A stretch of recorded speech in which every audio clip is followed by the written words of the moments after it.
Hello friends, இன்றைக்கி நம்ம சாம்பார் சாதம் செய்ய போகிறோம். அது எப்படி செய்யலான்னு பார்க்கலாம் வாங்க.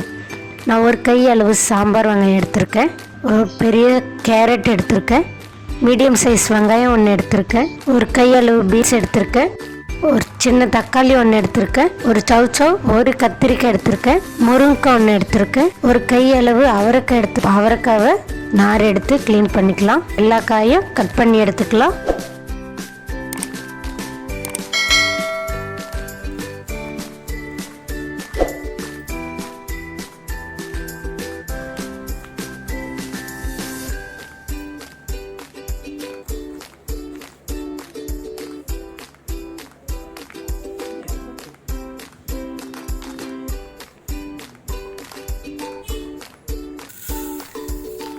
ஒரு டம்ளர் அரிசி எடுத்திருக்கேன், அரை டம்ளர் துவரம் பருப்பு எடுத்திருக்கேங்க. அது ரெண்டுத்தையும் நல்லா ஒரு அரை மணி நேரம் ஊற வச்சிடலாம். இப்போ சாம்பார் தாளிக்க ஆரம்பிச்சிடலாங்க. அதுக்கு ஒரு பாத்திரம் வச்சுருக்கேன், 2 ஸ்பூன் எண்ணெய் விட்டுருக்கு. இது கூடவே 1 ஸ்பூன் கடுகு போட்டுக்கலாம். கடுகு பொரிஞ்சிருச்சு. அரை ஸ்பூன் வெந்தயம் சேர்த்துக்கலாம், அரை ஸ்பூன் சீரகம் சேர்த்துக்கலாம், கொஞ்சமாக மிளகு சேர்த்துக்கலாம், கொஞ்சமாக பெருங்காயத்தூள் சேர்த்துக்கலாம். இது எல்லாத்தையும் சேர்த்து கிளறிடலாம். நறுக்கி வச்சுருக்க வெங்காயம், சாம்பார் வெங்காயம் எல்லாத்தையும் ஒன்றா சேர்த்து கிளறிடலாம். அது கூடவே ஒரு கொத்து கருவேப்பிலை போட்டுக்கலாங்க.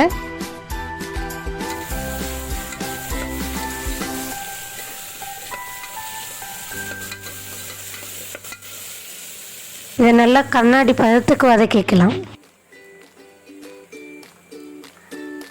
இந்த அளவுக்கு வதங்கினா போதுங்க. இது கூடவே ஒரு சின்னதாக காம்போடு ஒரு காஞ்ச மிளகாய் போட்டிருக்கேன், அதையும் சேர்த்துக்கலாம். சாம்பாருக்கு எப்பவுமே பட்டாணியும் காலிஃப்ளவரும் போடாதீங்க, அது டேஸ்ட்டு எடுத்துரும். மற்ற காய் எந்த காயாக இருந்தாலும் சேர்த்துக்கலாம், டேஸ்ட்டு தூக்கலாக வரும். இது கூடவே நறுக்கி வச்சுருக்க தக்காளி சேர்த்துக்கலாங்க. இதை அப்படியே நல்லா கிளறி விட்டுடலாம். இதை நீங்கள் ட்ரை பண்ணிவிட்டு எப்படி இருக்குன்னு எனக்கு கமெண்ட் பாக்ஸில் சொல்லுங்கள். தக்காளி இந்த அளவுக்கு வதங்கினா போதுங்க. இது கூடவே 1/4 டீஸ்பூன் மஞ்சள்தூள் சேர்த்துக்கலாம். சாம்பார் சாதத்துக்கு தேவையான உப்பு சேர்த்துக்கலாம். இதை அப்படியே கிளறி விட்டுலாங்க.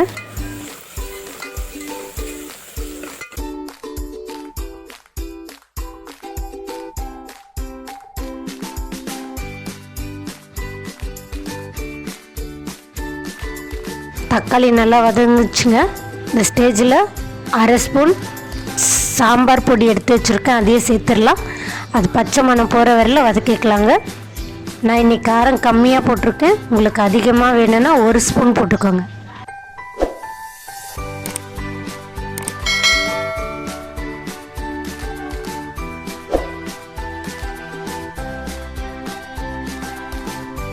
முருங்கைக்காவை போட்டு வதக்கிக்கலாங்க.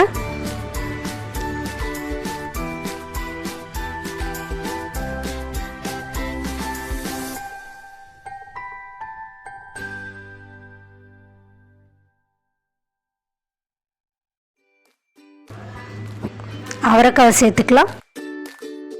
அது கூட பீன்ஸு சேர்த்துக்கலாம்,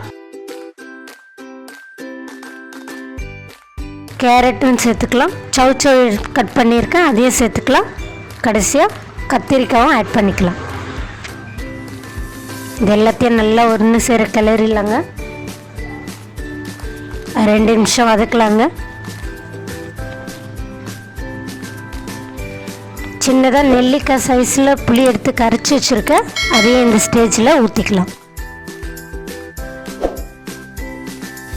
இது குழந்தைங்களாம் சாப்பிட்ணுன்றதுக்காக நான் இது செஞ்சுருக்கேன். அதனால் நீங்கள் 2 வயசு குழந்தைல கூட இதை கொடுக்கலாம்.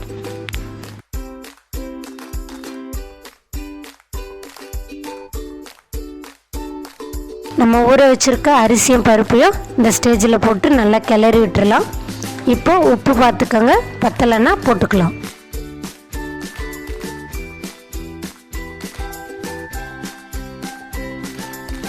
நார்மலாக சாப்பாடு வைக்கிற மாதிரி தான்.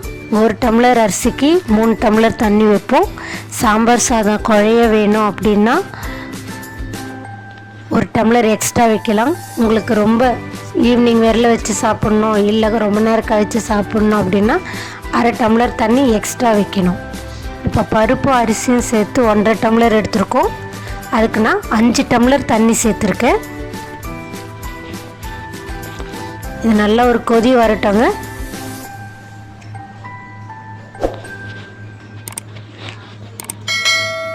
நல்லா கிளறி விட்டுறலாங்க. புளியோட பச்சை மணலாம் போகிற வரைக்கும் கொதிக்கட்டும்.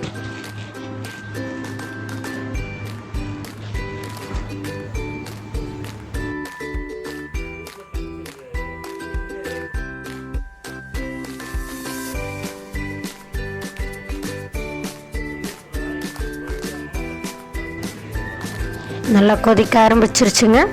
இதை அப்படியே ஒரு கிளறி விட்டுறலாம்.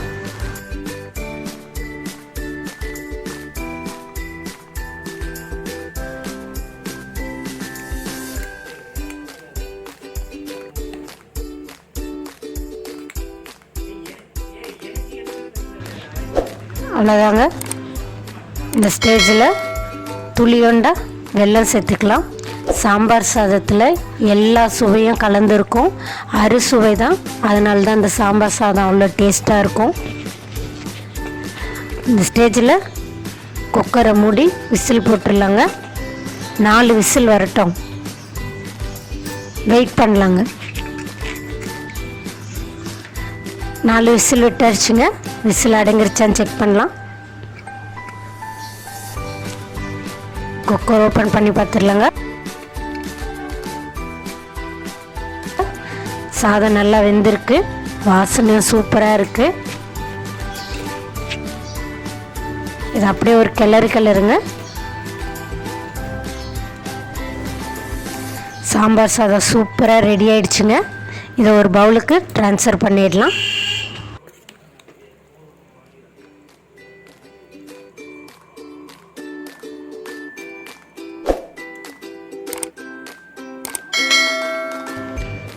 பார்க்கவே சூப்பராக இருக்குங்க. இது மேலே அப்படியே கொஞ்சமாக நான் நெய் விட்டுருக்கேன். எப்போவுமே நீங்கள் சாப்பிடும் போது நெய் ஊற்றி சாப்பிட்டு பாருங்கள், அவ்வளோ டேஸ்ட்டாக இருக்கும். கடைசியாக கொஞ்சம் கொத்தமல்லி போட்டுக்கலாம். அவ்வளோதாங்க. இது எப்படி இருக்குன்னு சாப்பிட்டு பார்க்கலாம் வாங்க.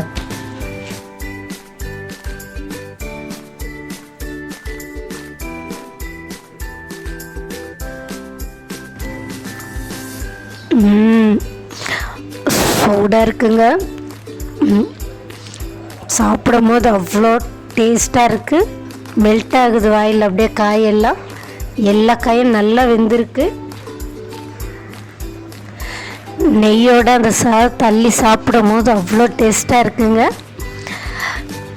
இதே மாதிரி நீங்களும் இந்த ரெசிபியை செஞ்சு சாப்பிட்டு பாருங்கள். இதே மாதிரி நாளைக்கு இன்னொரு டிஷ்ஷோடு உங்களை மீண்டும் மீட் பண்ணுறேன்.